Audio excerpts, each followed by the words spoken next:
doesn't love a ride down Route 6A, or the old Kings Highway as it's now known? And it's mile after mile of antique homes all the way from Sandwich to Orleans Rotary. It's a beautiful ride, considered by many to be one of the most scenic rides in America. So with that in mind, we want to show you a little bit of 6A, because we're going to talk about 5 things you need to consider when buying an antique home. So number 1 is hiring the right team, hiring a realtor that knows antique homes and has a team of people behind them, contractors, electricians, inspectors, people that really understand antique homes, so that you can spot any potential problems up front, because renovations and repairs on an antique home can become very expensive very quickly. So it's good to know up front what you're looking at. Okay. So some of the things they'll be looking for are things like lead paint, vermiculite insulation, asbestos. These are all things that can become hazardous if they become airborne or ingested. A lot of times there are types of flooring with asbestos in them, and if they're not being disturbed or someone's going over them with say an underlayment and new flooring, it's not really going to be an issue, but it's your right to get the property tested for those, and we recommend that you do that.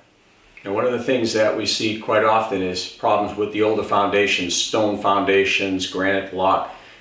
You need to really have those checked out well, because that protects the structural integrity of the home, and then from there, in the underside of the home, sills, things like that, beams, you need to make sure there's no rot or insect damage there that's going to pose a structural challenge for you, because it's, again, very expensive to get into the repairs of these things.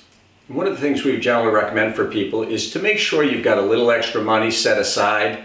Than if you were buying a traditional home, it's not as necessary. But in an older home, renovation costs like bringing electricity up to snuff, the electrical system if it hasn't been, roofing, siding, windows, interior repairs can be very unpredictable in an older home, because you never know what you're going to get when you open up a wall. Sometimes it's interesting, you find all kinds of neat things in there, but sometimes those things aren't so fun and they're very expensive to repair. So make sure that you're prepared by saving a little bit extra money up. That way when you start working on the home, you don't find yourself in trouble and having to dig into the additional credit to get your work done.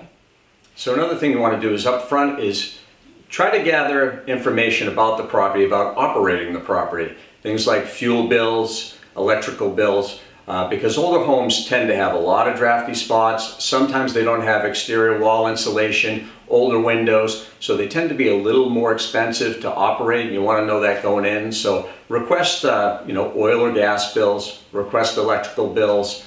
The neat thing is, once you own the home, in Mass we have a program here called Mass Save, where you can apply to them to come in and do an energy audit, and then they generally will give you very deep discounts on all sorts of repairs to make the home more energy efficient.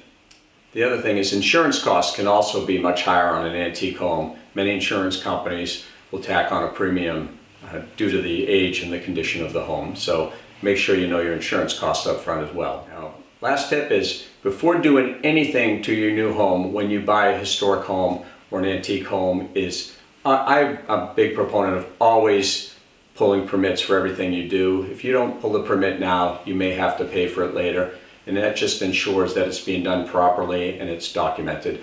But when you go, before you do anything, talk to your local building department and see if you're subject to historic societies. Here on Cape, like right here, we have the old Kings Highway Historic District, and then you could be subject to that and a town historic district as well. So make sure you're playing by all the rules. There are very specific things you can and can't do, especially to the exterior of the home, which is what really helps to keep Route 6A the gorgeous drive that it is. So I hope you find this helpful.